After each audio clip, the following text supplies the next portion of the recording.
Olá, boa noite.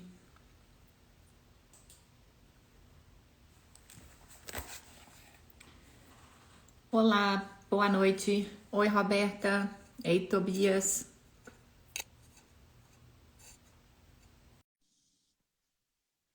Ei, Simone. Boa noite. Bem, acho que Olá, agora entrou. Tudo bem? Prazer. prazer todo meu.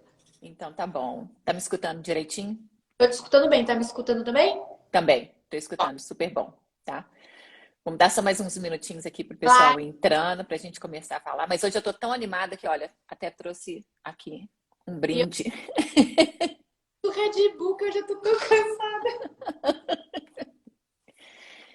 Você sabe que eu nunca tomei um Red Bull na minha vida? Verdade? Nunca. Você e eu não era muito de tomar, mas eu não tomo café.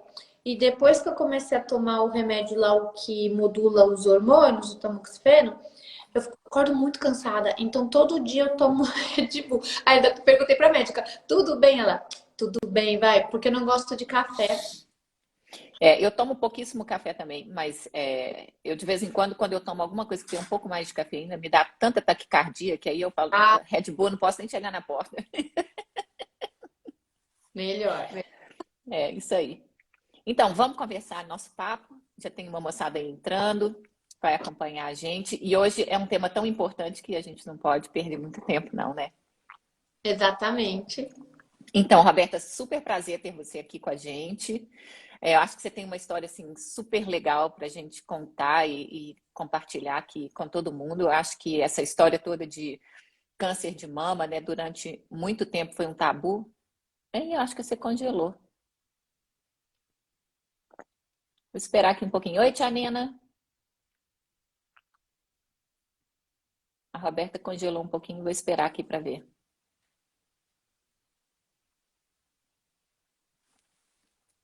Acho que ela caiu.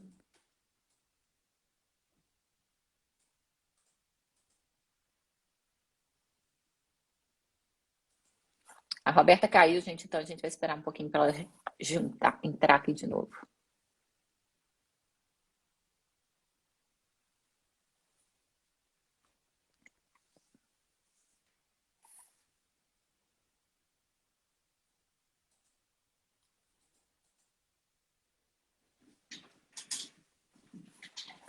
Só esperando. Oi, tia Nena.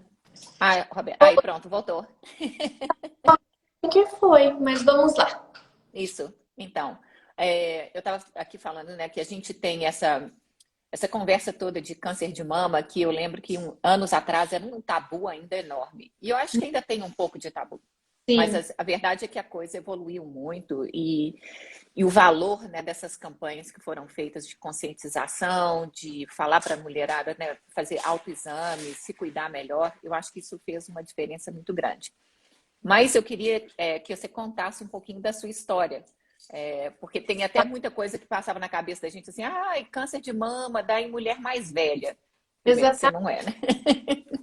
exatamente. Então, tem vários mitos, né? E alguns que eu também tive, que a gente não, a gente sabe, às vezes, o que a gente ou já viveu ou alguém próximo viveu. E na maioria das vezes que a gente vê coisas sendo faladas sobre câncer de mama ou prevenção ou o que for, é sempre mais focado para mulheres a partir ali dos 45, 50 anos, né? Uhum, Antes disso. E cada vez mais hoje é o contrário. Mais mulheres novas, né, sendo diagnosticadas e ainda uhum, não mudaram, né, os uhum, parâmetros e tudo, e quando falar para a gente começar a se cuidar. Então, no meu caso, também, assim, eu nunca achei que eu fosse ter algo que estava, porque eu não era nem grupo de risco, né? uhum, Eu não estava na idade de risco, no peso de risco, eu não era uma pessoa sedentária, eu não tinha nenhum dos fatores que poderia. Inclusive, eu já havia feito um mapeamento genético, coisa que quase ninguém faz, que eu não tenho nenhum gene ligado diretamente ao câncer. Então, uhum. nunca achei algo assim. E aí que a gente tem que sempre falar cada vez mais para mulheres mais jovens, todos, porque hoje eu aprendi que para você ter câncer de mama, basta você ter mama, né? Uhum. Exatamente. Qual é a sua classe social, qual é a sua raça, nada. Você tem mama, você tem que se cuidar. Então, é muito raro, por exemplo, é muito raro em mulheres aos 18, 20 anos. Mas eu conheci mulheres de 19 anos, por exemplo, com câncer de mama. Então, Uhum. é raro, mas já é uma hora para a gente saber qual é o corpo. Talvez não seja a idade para você fazer uma mamografia, tudo mesmo porque nessa idade pega tão bem através desse exame, mas para a gente saber que, poxa, com essa idade, quem que faz autoexame? Tá preocupada, né? É verdade. Para ter essa preocupação, né? Porque é isso aí que pode salvar a nossa vida, né? Dar a É. chance. E eu acho que você falou uma coisa super importante, porque, né, primeiro, para ter câncer de mama, basta ter mama. E às vezes a gente esquece que até homem pode ter câncer de mama, né? Então eu acho que é uma coisa assim que precisa ser falado mais, as pessoas precisam de se conscientizar nesse sentido e realmente se cuidarem. E eu te falo o seguinte, na minha família, a minha mãe teve câncer de mama, a minha tia teve câncer de mama, a minha avó teve câncer de mama, e todos completamente diferentes e não relacionados, de uma certa maneira. Entendeu? Então, é aquela coisa. E cada uma teve a sua história, vamos dizer assim.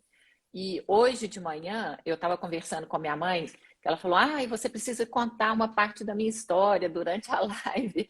Mas é porque eu acho que realmente foi uma coisa super importante que ela trouxe e que né, quando a gente estava combinando a conversa aqui hoje, uma das coisas que eu falei, olha, essa importância de ter um relacionamento, um grupo um círculo de cuidados, pessoas em volta da gente. E minha mãe me ligou para falar sobre isso. Ela falou assim, fala lá que quando eu tive o câncer de mama, o que mais fez a diferença foi ter gente do meu lado que me dava apoio.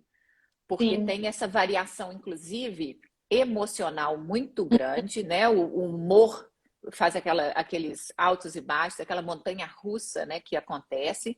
Ela falou, olha, tinha dia que eu não conseguia fazer nada, eu simplesmente não tinha energia, não tinha a vontade de fazer nada, e tendo gente perto que pode te ajudar nesse sentido é super importante. Como é que Muito. foi você construir a sua rede? Eu penso igualzinho e senti igualzinho a sua mãe falou. E eu tive um agravante, eu acho que foi o que eu descobri a doença na primeira semana quando começou o lockdown. Uhum. Eu lembro até hoje que quando eu peguei o exame eu não consegui falar, eu ainda não tinha o celular do médico, porque né, ainda era alguém que estava pesquisando algo. Eu não consegui falar com o médico na hora, porque eu cheguei lá no consultório e já não tinha ninguém trabalhando, era o lockdown, né? E aí, também isso, durante o tratamento todo, eu não podia encontrar nem as pessoas da minha família. Primeiro, Uhum. era um risco para mim e era um risco, por exemplo, meus pais que são mais velhos, era um risco para eles. Então, minha mãe Uhum. foi muito difícil, porque assim, ela não podia me acompanhar nem em cirurgia, nem em quimioterapia, nada, por conta. Nossa. E eu fiquei na minha casa sozinha. A minha tia foi comigo para a cirurgia. Eu tenho uma tia que é bem mais nova que a minha mãe, 20 anos mais nova, não era grupo de risco. Só que, como minha mãe estava ficando na casa dela durante a pandemia, então a minha tia, o que ela fazia? Ela ia comigo, com a gente, com todos os cuidados, para a cirurgia e ela foi comigo para as quimioterapias. Mas em casa eu ficava sozinha. E tinha dia que era isso mesmo, que você sentava no sofá, assim, o percurso de você ir do seu sofá até o banheiro, você se cansa. Então eu ia lá ao banheiro, eu tinha que ficar sentada lá no banheiro um tempo descansando para voltar pro sofá. Tinha dia que eu não queria fazer nada. Tinha outros não. Que eu estava bem e queria até trabalhar, sabe? Agora eu vou trabalhar online. Eu não parei de trabalhar, eu parava alguns dias da semana, Uhum. estava me sentindo tão bem. Mas os Uhum. dias eu trabalhei normalmente e continuei Uhum. assim. E foi possível, né? E isso, assim, de você ter ajuda, mesmo sendo na época da pandemia tudo uma rede de apoio, a gente sabe que ajuda assim, não sei nem mensurar isso, Uhum. porque eu não fiquei mal, assim, psicologicamente durante esse tratamento. Eu fiquei com medo, mas o meu medo Uhum. da Covid durante o tratamento por conta de Entendi. idade. E aí, naquela época que a gente só via fotos de Itália e Espanha e aqueles montes de mortos saindo, então eu fiquei apavorada com isso. Depois eu já fui me acostumando a, tá, tenho que passar Uhum. na época, ok, né? Não tem outra. Vamos encarar isso bem, né? É. E aí depois, não, depois eu já consegui ficar melhor e eu tive, assim, apesar de ser na pandemia, muitos amigos, muita gente sempre se oferecendo a estar junto, ao que você precisa ou não, então disso não posso reclamar. E também de como eu consegui deixar minha cabeça, Uhum. porque é uma parte enorme do tratamento, porque não dá, óbvio, para julgar e nem falar de alguém, pessoas que eu conheci, por exemplo, que psicologicamente estavam muito, muito mal, né? Uhum. Uhum. Tem como eu julgar, falar, "Oh, você tem que ficar bem, né? É uma doença grave, é algo que a gente sabe quantos que tem um desfecho ruim. Mas se você conseguir manter sua cabeça legal, já é uma parte grande. Até os efeitos da medicação você sente menos.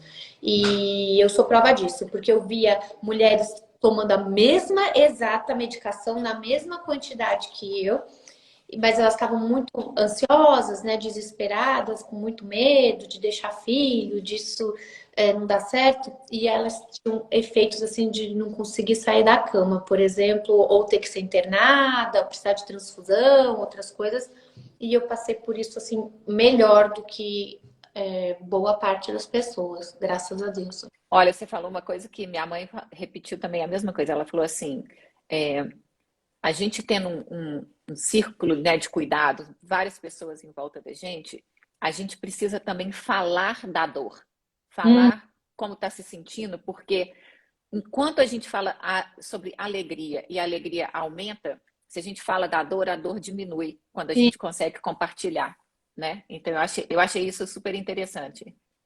E é exatamente isso mesmo. É, É bom demais poder compartilhar, poder ter. Você tem que sentir, né? Porque também tem o outro lado. Tem gente que assim que não se permite sentir a dor. Aí também não. Uhum. Você tem seu momento ali de luto, né? Que ele não pode durar aquele período todo, mas você tem, porque e ele é necessário, né? Até para você se situar melhor ali, né? Poder, até para poder evoluir, né, no processo Exa- todo, Exatamente. né? É. Agora, Roberta, uma das coisas que eu lembro em duas situações, eu tive dois amigos que foram diagnosticados com câncer. Uma com câncer de mama e um outro amigo que teve um câncer no pescoço. E todos dois eram super jovens. A minha amiga que teve câncer de mama, ela foi mais ou menos que nem você. Ela foi lá, enfrentou, contou de cara. E eu não sei nem de onde que ela tirava tanta força, verdade seja dita, porque é uma pessoa que sempre teve uma energia bem alta, então isso eu acho que ajudou muito. O meu amigo que teve o câncer de pescoço, eu lembro de ter uma conversa com ele. Eu fui uma das primeiras pessoas a saber o que ele tinha, e ele virou para mim e falou assim: Você acha que eu preciso contar para as outras pessoas? E eu acho que tinha muito isso, né? E ainda tem muito isso. Quer dizer, você recebe um diagnóstico de câncer, e aí eu faço o que com essa informação? Como que eu dou essa notícia para as pessoas, né? Se você puder falar um pouquinho como é que foi essa sua experiência de, né, tipo, ter que pegar o telefone a primeira vez ou falar pessoalmente, como é que aconteceu isso? Então, pelo que eu não achava que eu tava, mesmo pedindo uma biópsia e tudo, por eu não achar que eu tinha câncer, eu fui buscar esse exame sozinha. E era Uhum, uma biópsia que eles não entregavam online, então eu tive que ir lá no hospital buscar. Quando eu peguei o diagnóstico, parecia que acabou o mundo, assim, porque são tantos termos que você não conhece, que você não entende em que estágio de doença você tá, nem nada, você já acha ali que vai morrer. Aí a primeira coisa que você quer é ligar para sua família, porque né? Já te dá aquele desespero se você precisa falar com alguém. Eu lembro que na hora que eu saí do hospital, ainda a primeira pessoa que eu falei foi uma amiga minha, porque ela sabia que eu ia buscar o exame, ela me ligou no mesmo minuto que eu saí do hospital. E aí eu tava já mal, chorando, dirigindo, tentando ir pro consultório médico, aquela coisa toda. Aí eu conversei um pouco com ela, já desliguei, liguei pra minha irmã, né? Eu tenho uma irmã que mora fora. Mora Uhum. Liguei para minha irmã, porque eu queria falar com ela de como que eu ia falar para nossa mãe, né, para as minhas tias. Daí minha irmã, já no outro telefone, ligou para minha tia, já começa a ligar todo mundo, aquele chororô, né, aquela coisa toda. E aí, passado, eu falei para a família, eu falei, poxa, eu vou ter que. O que que eu vou fazer com as outras pessoas, né? Eu vou falar, não vou falar. Tem as pessoas do trabalho também, tem Uhum. isso. Aí eu, assim, no meu caso, eu resolvi falar para as pessoas, falar abertamente, explicar. Então, de trabalho eu liguei, né, para os meus sócios, depois a gente falou com outras pessoas. E aí depois eu resolvi expor algumas coisas nas redes sociais por conta de eu ter percebido isso, do quantas mulheres jovens eu fui encontrando ali pelo caminho, de no hospital e tanto nos médicos eu escutar de que os diagnósticos iam ficar super atrasados por conta de pandemia, as pessoas não estavam indo ao É. médico. Então me deu um sentimento de responsabilidade social muito grande. Aí eu resolvi expor isso para as pessoas. Porém, assim, do mesmo jeito que eu tive desvantagem de me tratar na pandemia, eu tive uma vantagem que é o quê? Não são todas as pessoas que têm rede social, não são todas as pessoas ou que acompanham a gente. Então, muita gente nem sabe que eu fiquei doente, sabe? Inclusive, quando eu voltei a trabalhar, as pessoas, tinha gente que falava assim, quando voltamos todos, né, É. pós-pandemia, ah, o quê? Até agora, eu tava conversando com alguém ali, falei, vou fazer uma live, assim, o quê? As pessoas talvez não ficaram sabendo e eu fiquei ali em casa, mas, né, reclusa, não precisei ficar falando para tanta gente. Mas Uhum. acho importante, na minha opinião, você falar disso, eu acho que inclusive te ajuda. Por outro lado, a gente fica com medo de ser assim passível de dó. Porque assim, você não quer as pessoas com dó de você, sabe? Você não tá morrendo, e tem gente que trata a gente, começa a tratar a gente como se estivesse morrendo. Já tive, é. Ah, eu tive ex-namorado que ligou pedindo desculpa de coisa de 10 anos, sabe? Eu falei, mas eu juro, se eu mostrar a sua cara, você vai falar assim, gente, não tô morrendo, né? Calma, né? Aí, então tem essa parte de você não querer que as pessoas tenham dó, ou das pessoas te abordarem com coisas assim que são ridículas, essas perguntas que até hoje fazem, viu? Se a gente encontra assim a pessoa, ou a pessoa te encontrava em época que já estava indo para o hospital tomar medicação, tudo. Mas você tá bem? Mas você tá curada? Mas tá zerada? Certeza? Tipo, se você fala assim, tô, certeza. Como é que vem uma pergunta dessa, né? Eu tenho uma varinha de condão agora, uma varinha, não, tem uma bola de cristal aqui que eu vou saber se tem uma célula que sobrou aqui no meu corpo. Essa pergunta, isso daí é toda semana. Então, por isso Uhum. a gente evita falar com algumas pessoas, né? Eu tenho uma amiga que ela só falou e só expôs nas redes sociais depois que ela terminou todo o tratamento. Aí ela é Uhum. bastante, inclusive hoje, mas durante ela teve esse medo, esse receio de, vão ficar perguntando se eu tô curada, como é que é. E as pessoas perguntam, viu, que estágio que você tá, quer dizer, que no meu caso não era tão ruim perguntarem, eu não tinha uma doença avançada, mas tem muitas mulheres que têm, né? Então, Claro, claro. ela vive bem, teve um câncer do mesmo tipo que o meu, que é um tipo muito agressivo, muito nova. Ela tem 28 anos, né? Uhum. E só que no caso dela, quando ela descobriu, ela já tinha metástases. Então ela tinha metástase no fígado, metástase nos ossos, eu não lembro se era no pulmão. Tá. Porém, a medicação funcionou muito bem para ela. Ela tá, hoje em dia, inclusive com metástase, você vive bem, como se Uhum. poder a medicação, você pode ver como uma pessoa vive com uma doença crônica, que nem diabetes, a medicação pro resto da vida, mas vai controlar ali. E no caso dela, ela tá controlando ali super bem. Mas ela falou que já escutou várias vezes. Imagina a menina nova ali daquele jeito. Ai, amiga, então você terminou de tomar medicação. Ai, mas que sorte a sua que não era metástase, porque você vai ficar viva. E aí você ter que escutar isso o tempo todo. Eu já escutei isso também. Mas no meu caso não era. Mas se a pessoa que é. Então, às vezes a pessoa evita expor por conta disso. Quando expor deveria ser muito legal da parte de todo mundo para que outras mulheres vejam que pode ser com qualquer uma de nós, né? Agora, Roberta, você sabe que você está trazendo um assunto super interessante. Eu lembro, isso deve ter uns 10 anos, talvez um pouco mais até. Eu li um artigo aqui de uma pessoa que criou, aqui nos Estados Unidos, né, onde eu moro, tem muito essa coisa assim, a pessoa fica doente, você manda um cartão de melhoras e tal. E essa pessoa, então, criou cartões para esses momentos, exatamente para ensinar as pessoas o que falar e o que não falar. Ai, que legal. Para evitar esse tipo de coisa, né?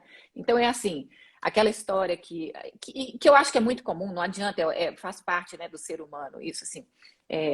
Por exemplo, você me contando que você teve câncer, eu falo, Roberta, força aí, eu imagino o que você está passando. Não, eu não imagino.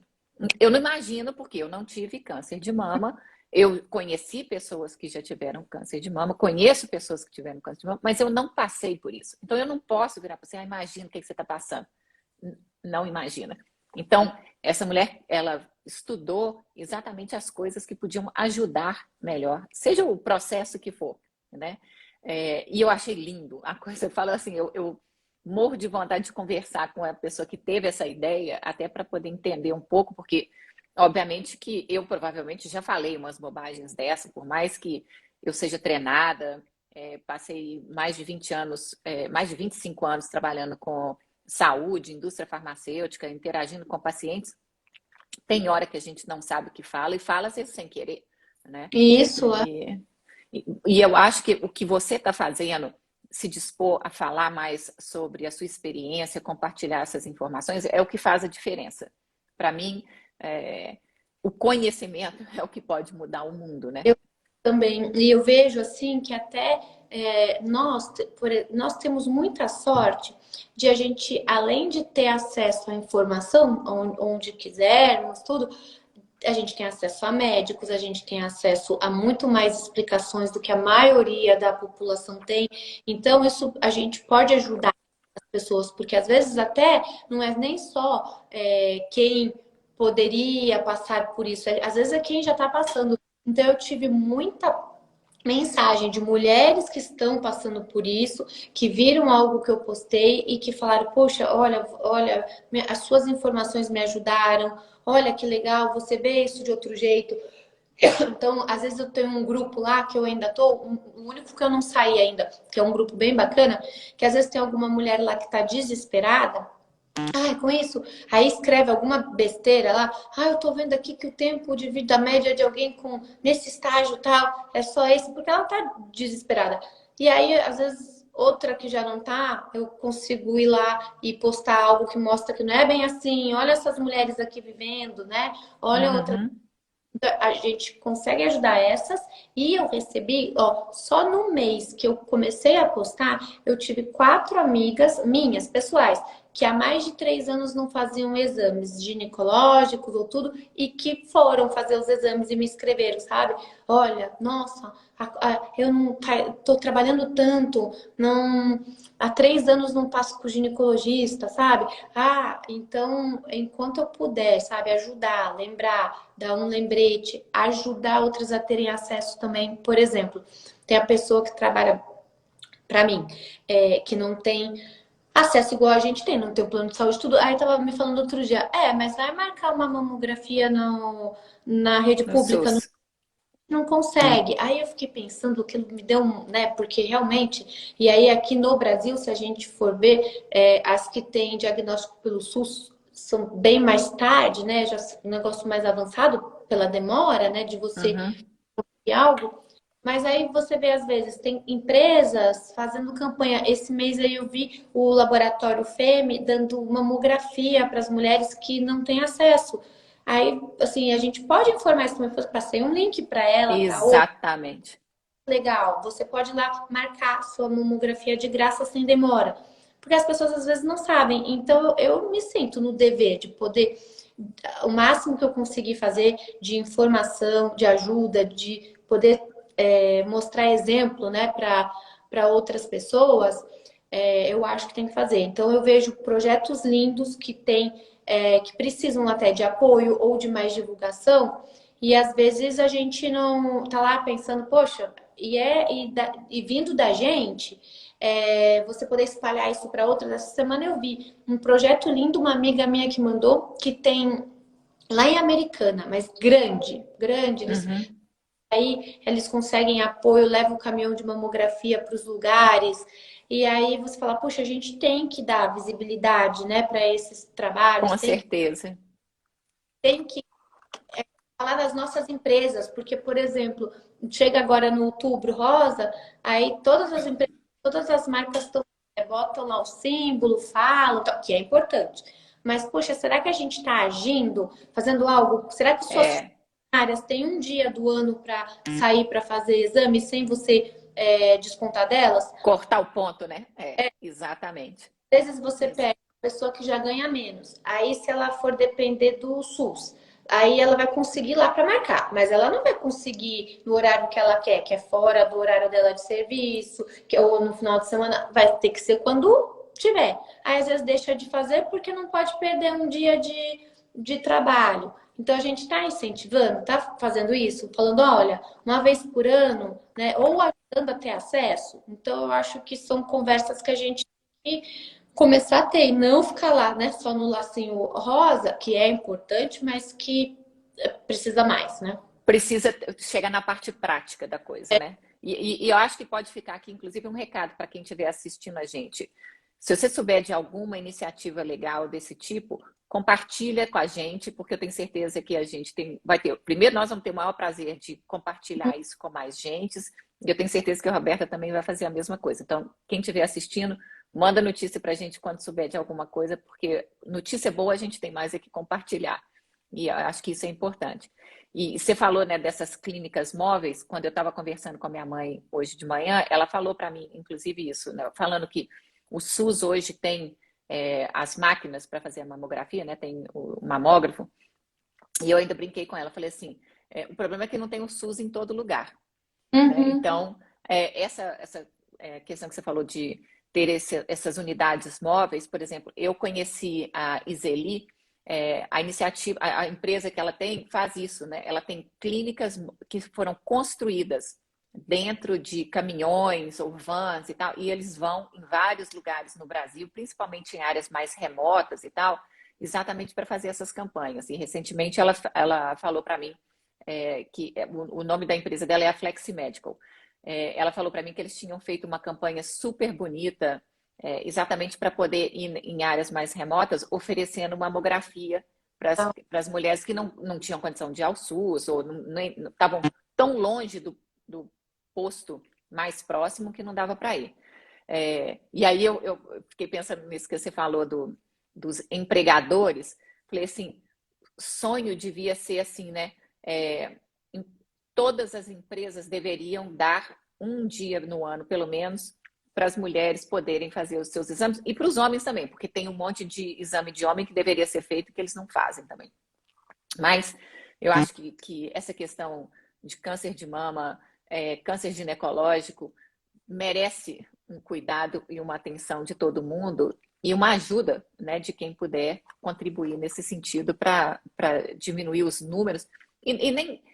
E aí acho que até vou voltar atrás das minhas coisas. Não é nem questão de diminuir o número, porque eu lembro também de uma outra conversa com a minha mãe que ela falou assim: mas agora tem muito mais câncer do que tinha antes. Tem Uhum. porque a gente agora faz diagnóstico. Né? É, Muitas vezes a gente não sabia que tinha e morria sem saber que tinha aquilo. É, mas tendo diagnóstico significa que também tem tratamento. E hoje tem muito tratamento bom, tem muita coisa boa acontecendo que eu acho que vale a pena, né, a gente criar essa coragem, né? Coragem. não é verdade? É. Agora, eu queria falar de um outro assunto que a gente assim passou de leve nele, que é exatamente a jornada emocional, quando você passa com uma coisa dessa. Até porque eu acho que a pandemia mostrou ainda mais como é que a gente vive num mundo de ansiedade, de depressão, né? A gente fez uma pesquisa no ano passado sobre saúde mental no Brasil e a gente entrevistou 150 pessoas. Das 150 falaram que tem alguma coisa de saúde mental acontecendo com elas, tá? Agora, só metade procurou algum tipo de ajuda para isso. E eu acho que principalmente em momentos como esse, onde você tem um diagnóstico mais delicado, né, que pode ser uma coisa mais complicada, a saúde mental precisa ser levada em consideração. Você usou alguma ajuda? Como é que você passou por esse processo todo? Então, eu fui entender, eu achava que eu era uma pessoa ansiosa, mas eu fui entender o que era ansiedade foi depois que tive o diagnóstico. Então, eu acho que para mim, o momento que eu tive de baixa, assim, onde eu falei, caramba, eu preciso de alguma ajuda, foi quando, antes de eu operar. Como eu tinha uma doença que o tamanho dela era pequeno, mas um tipo muito agressivo, eu fiz a minha cirurgia antes de começar o tratamento. Porque a maioria faz a químio antes e depois opera. Faz a químio para diminuir, né? Diminuir ou zerar a doença. E aí Uhum. depois, o meu, como era uma doença pequena, do tipo que cresce muito rápido, o médico falou, vamos operar antes. E depois a gente faz o tratamento. Só que aí nisso demora ali uma semana, né? Que foi rápido, assim, a maioria demora mais para operar. Isso que eu falo, que a gente tem que dar, graças a Deus que a gente tem acesso ao que.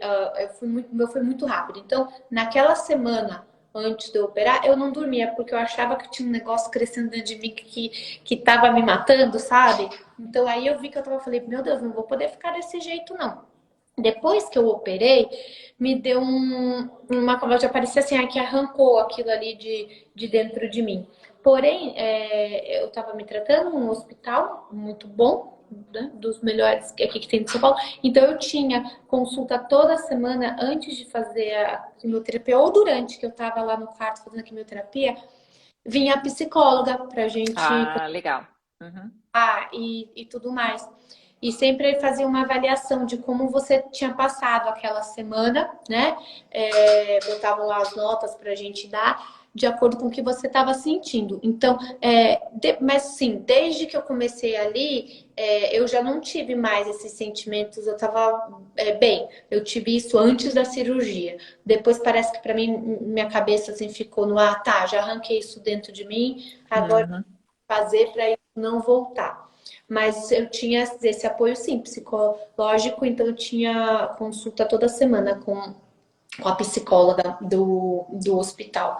E eu já vi outras pessoas que, além disso, ou que não tinham no hospital, mas que faziam um acompanhamento, né? Um acompanhamento com um psicólogo, alguém, para poder entender melhor, né? Esses altos e baixos aí durante o tratamento, né? Mas Uhum. Uhum.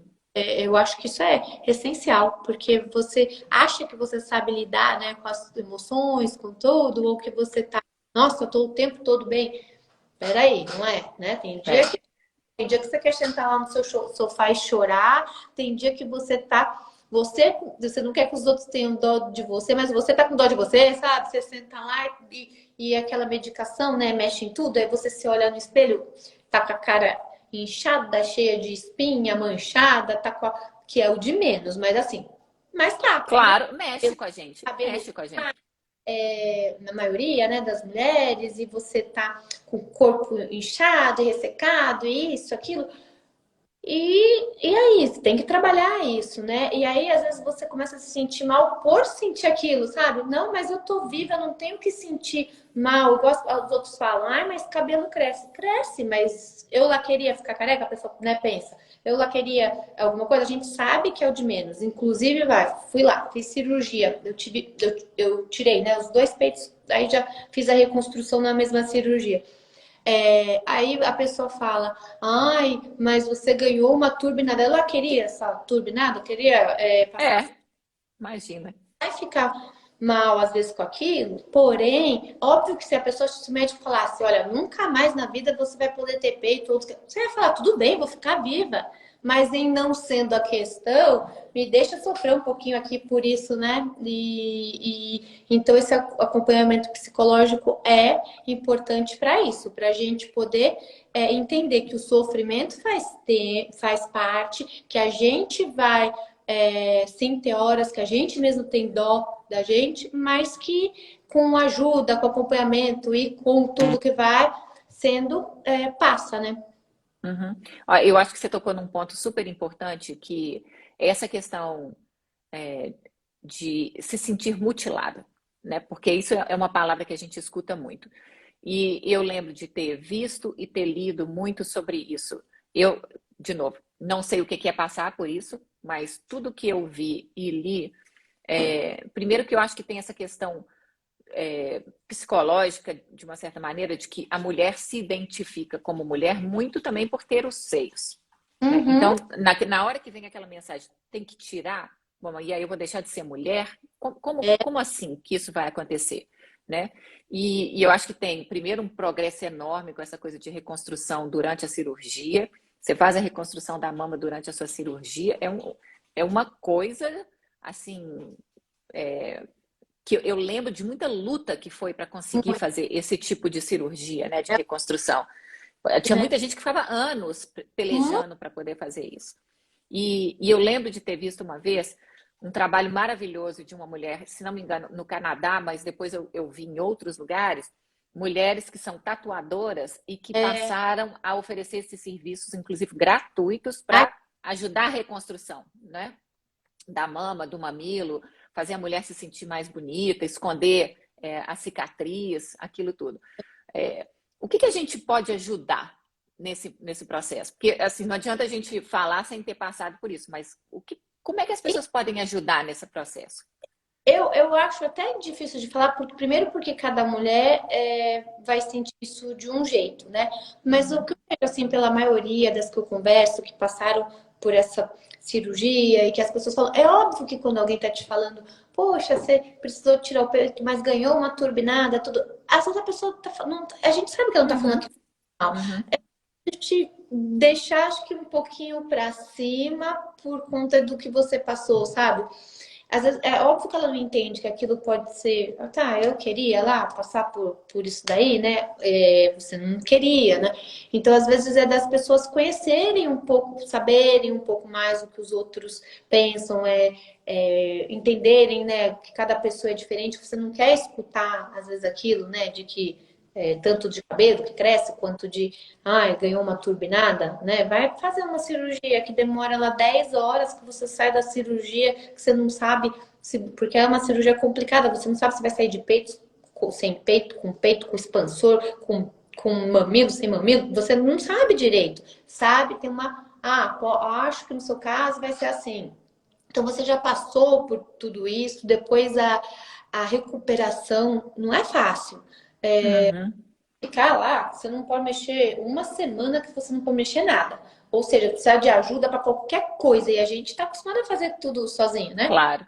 Ir ao banheiro fazer xixi, alguém tem que ir com você. É difícil. Aí depois, na outra semana, você já começa a ter um pouco mais de mobilidade, mas você passa por. Né? Ninguém queria passar aquilo para ganhar uma turbinada, né? Com certeza. Quem fala não é por mal, é até, às vezes a pessoa fica sem ter até o que falar e aí sai isso, né? Porque, É. mas eu acho que a hora que a gente começa a conhecer mais pessoas e tudo, a gente começa até a perguntar menos. Talvez até algum dia eu tenha falado, como a gente falou aqui, alguma coisa para alguém que eu não deveria ter falado, sabe? Eu nem sei. Eu tive duas tias que tiveram câncer de mama muito novas, né? Também, que não tinha nada a ver com isso que eu falo também, com o meu caso, porque eu não tenho o gene do câncer, nem elas tinham, né? Mas também escutavam coisas assim, que não são legais. E outro dia até fiquei pensando, vai saber se algum dia eu também já não falei para elas alguma coisa como o cabelo cresce, por não saber, né, que isso podia magoar a pessoa, né, que está passando por aquela situação. Eu acho essa coisa de perguntar, é porque eu acho que a gente tem esse conceito, né, de que a gente não fica perguntando, a gente quer oferecer logo uma resposta. Uhum. E eu lembro conversando com o Nando Bolognese aqui numa das nossas lives, ele tem esclerose múltipla, ele é que falou muito isso para mim. Ele falou assim, uma das melhores experiências que eu já tive foi quando uma pessoa chegou perto de mim e falou assim, como eu posso te ajudar? Porque todo mundo chegava, sabe, assim, tipo, eu vou te segurar aqui, eu vou te empurrar daqui e tal. E ele falou assim, não, tem hora que você não me toca, por favor. Né? E aí uma pessoa chegou perto dele e falou, como que eu posso te ajudar? Ele falou, nossa, como que eu estou me sentindo assim, bem, saber que uma pessoa está assim, realmente disposta a me escutar naquilo que eu preciso. Mas Né? deve ser, ou era muito próximo de alguém que já teve algum problema, ou passou por algum problema, né? Porque aí que a gente começa a entender, né? Que cada pessoa é de um jeito, que você pode estar querendo ajudar, mas não sabe se aquilo é ajuda. Exatamente, exatamente. Agora, eu acho que seria bem legal a gente falar um pouquinho mais sobre essa questão do corpo da mulher, né? Porque não adianta a gente achar que está tudo resolvido, ainda não está tudo resolvido. Tem muito tabu para ser quebrado.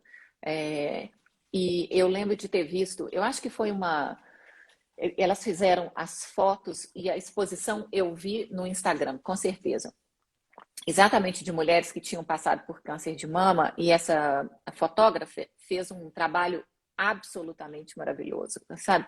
As pessoas se aceitando, algumas tiveram reconstrução de mama, outras não tiveram reconstrução de mama, diversas razões, enfim, não tem. Mas como é que as pessoas começaram a se aceitar com aquele corpo? E eu acho que esse tem sido um tabu grande para a mulher, independente de câncer de mama, né? E eu me pergunto muitas vezes assim, como é que a gente faz? Eu, por exemplo, resolvi deixar meu cabelo ficar branco. Aproveitei a pandemia, eu já vinha pensando nisso assim, há uns 3 anos. Quando chegou a pandemia, eu falei, nossa, é agora, é a desculpa que eu pedi a Deus, né? E obviamente no começo eu lembro de umas pessoas falando assim, mas você vai deixar seu cabelo ficar branco? Eu falei, vou porque eu estou gostando dessa história. Eu detestava ter que ficar pintando o cabelo o tempo todo.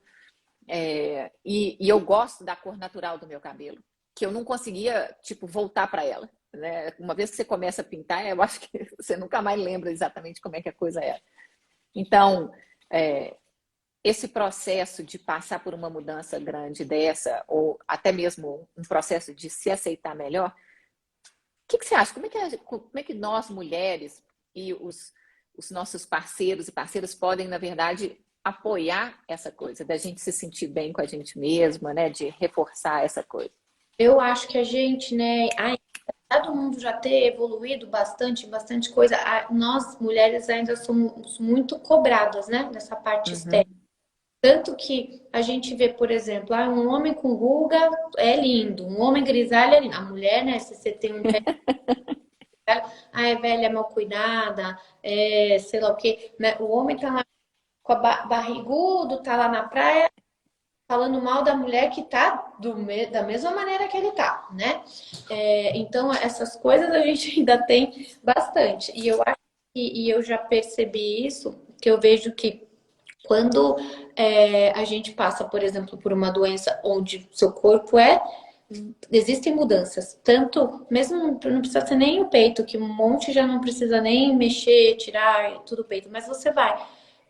Corticóides, tudo, te incham pra caramba, sua pele fica de um jeito, você, né, cabelo que cai, que a gente falou, outras emagrecem demais, e aí cada corpo, dependendo da medicação, é de um jeito.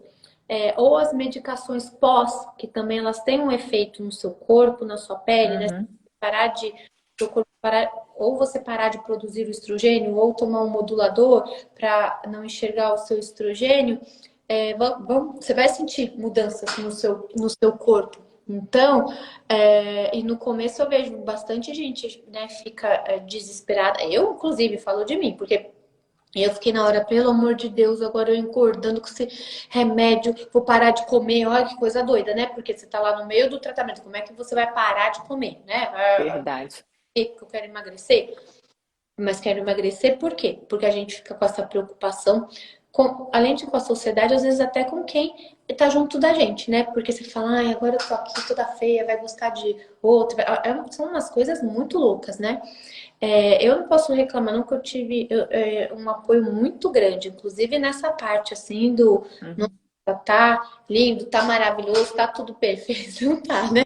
Mas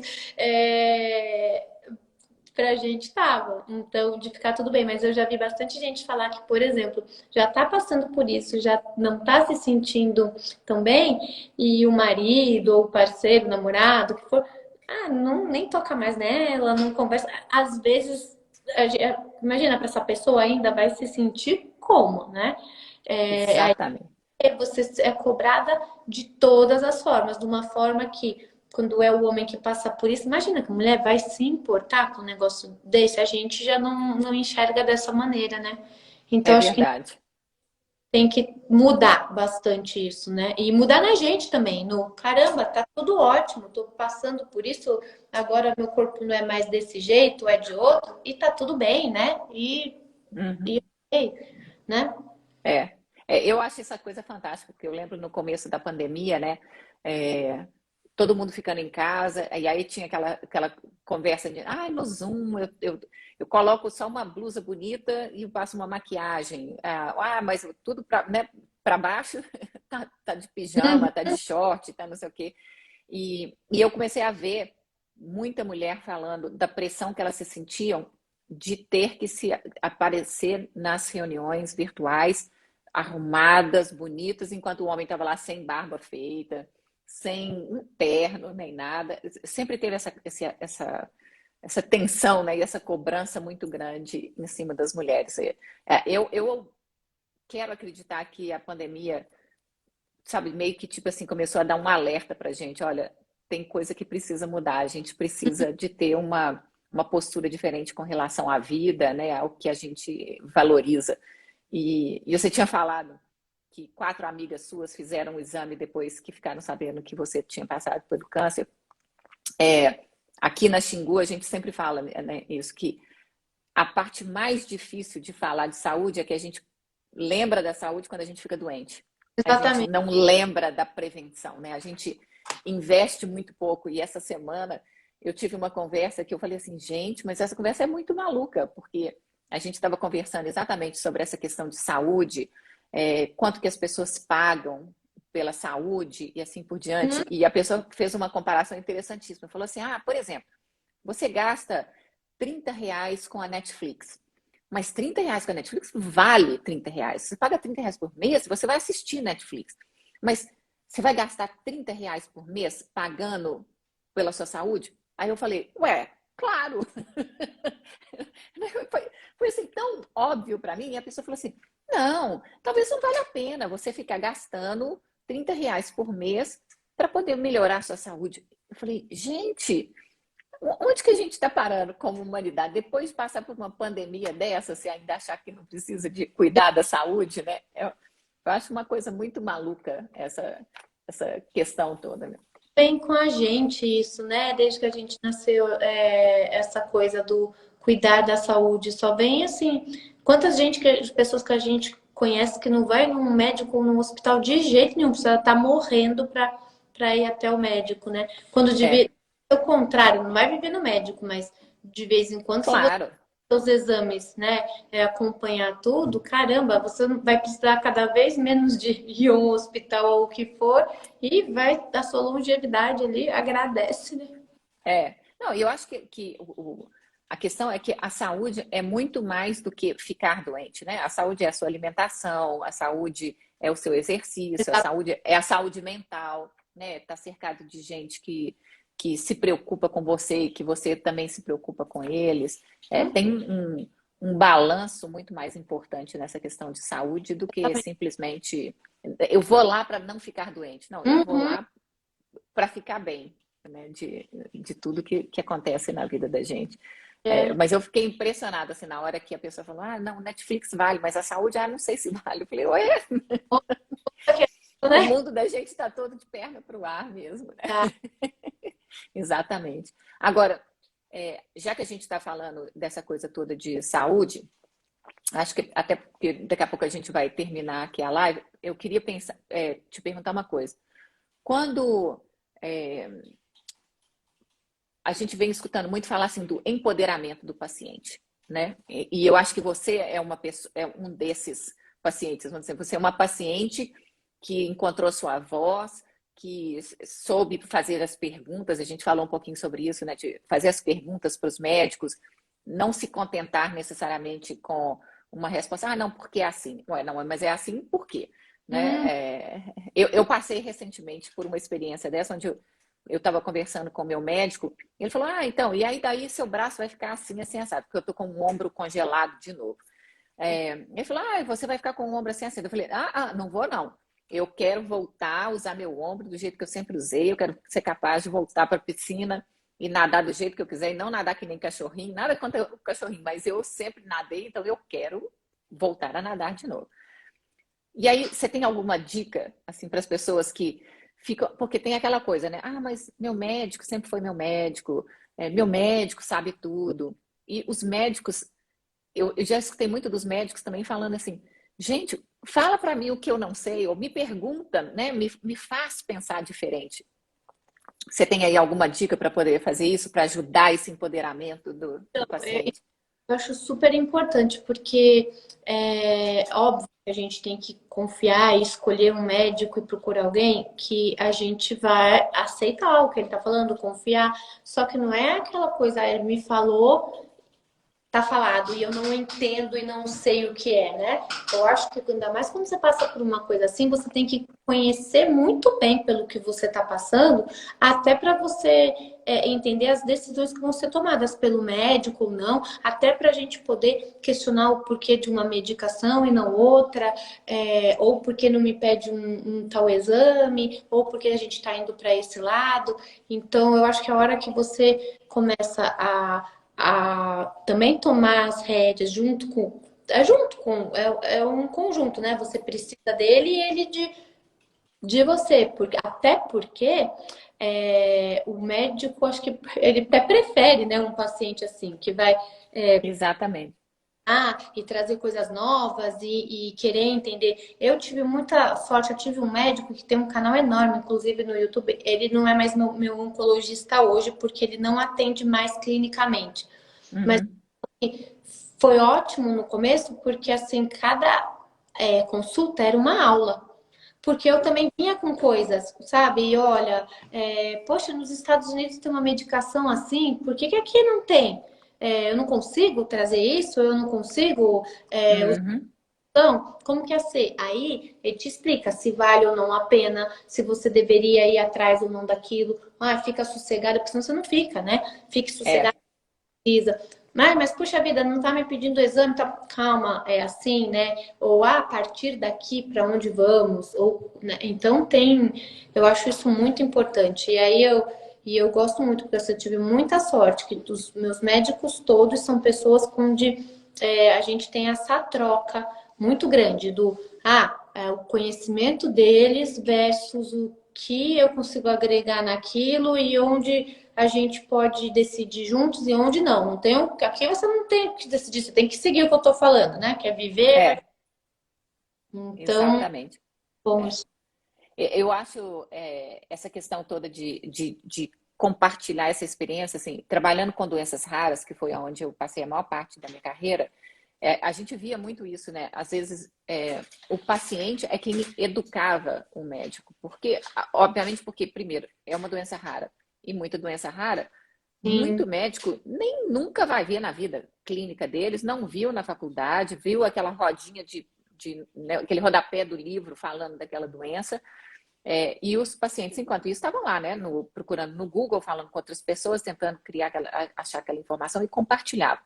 E como que vários médicos chegavam e falavam, olha, foi a melhor coisa que aconteceu, foi ter aparecido esse paciente na minha vida, porque eu aprendi coisas novas, pude ajudar de uma maneira muito melhor, fiz a hum, diferença, teve alguém que né, me fez estudar e pensar um pouco mais. Então, eu acho que essas coisas são bem legais, assim, nesse sentido. E eu li um livro há pouco tempo que fala muito isso, né? Que as pessoas precisam entender que, primeiro, não é pecado e nem proibido pedir uma segunda opinião.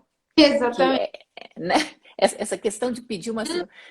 Eu lembro da primeira vez que eu fui pedir uma segunda opinião, assim, oficialmente pedir uma segunda opinião, eu acabei encontrando um médico que virou, assim, o melhor médico que eu já tive na minha vida. Ah, Né? E esse, eu brinco que eu falo assim, agora, semana passada eu tive essa notícia, eu falei assim, e agora como é que vai ser? Porque semana passada eu descobri que o médico vai se aposentar. tá. E ele vai se aposentar porque ele tem 86 anos. Ah, que legal. Então, olha, o Dr. Riley, que é o nome dele, é um desses médicos que eu falo assim, dá para clonar? Será que a gente pode assim gravar ele conversando com os pacientes, falar o que acontece? Porque é um ser humano iluminado em todos os níveis que você pode imaginar, né? E eu fui parar nele para poder pedir uma segunda opinião. Porque no primeiro médico que eu tinha ido, que era o meu médico na época aqui, quando ele falou que eu tinha um cisto no ovário, ele falou para mim como se eu soubesse que eu tinha um cisto no ovário. Acontece que eu não sabia. E ele falou ainda para mim assim, você tem que decidir se você quer, na hora da cirurgia, que tiver a equipe de oncologia com você. Eu falei, ué, gente, como assim? Eu acabei de saber isso agora, você está falando para mim que eu tenho que ainda por cima fazer uma decisão desse tipo. Aí me indicaram o Dr. Riley, conversei com ele, e foi uma experiência assim, que mudou a minha vida completamente. Porque não só ele foi aquela gentileza em pessoa, mas ele, né, tomou tempo para me explicar tudo que estava acontecendo, falou para mim, olha, não precisa de acontecer nada disso, as coisas estão bem encaminhadas e tal. E antes de eu fazer a cirurgia, que eu passei por ela, a coisa que eu lembro é ele falando comigo assim, a anestesista veio e brincou comigo, falou assim, você prefere vinho tinto ou vinho branco? Que era a minha anestesia. Ah, sim. Aí eu brinquei e falei assim, acho que hoje tá meio friozinho, eu vou querer um vinho tinto. Aí depois o Dr. Riley chegou perto de mim e falou assim, e aí, você preferiu o tinto ou o branco? Aí eu falei, não, eu preferi o tinto. Aí ele puxou o banquinho para perto da mesa de cirurgia, falou, então me dá sua mão aqui que eu vou segurar sua mão até você dormir. É essa a lembrança que eu tenho. Ou seja, não pode ter lembrança melhor num momento assim tão delicado, né, que a gente passa. Então, isso para mim é uma coisa fantástica. Mas, enfim, queria saber qual que é o seu recado para todo mundo que assistiu a gente aqui. A gente vai ter que terminar a live agora para poder ficar dentro do horário. Quem nos assistiu, claro, tirou esse tempinho.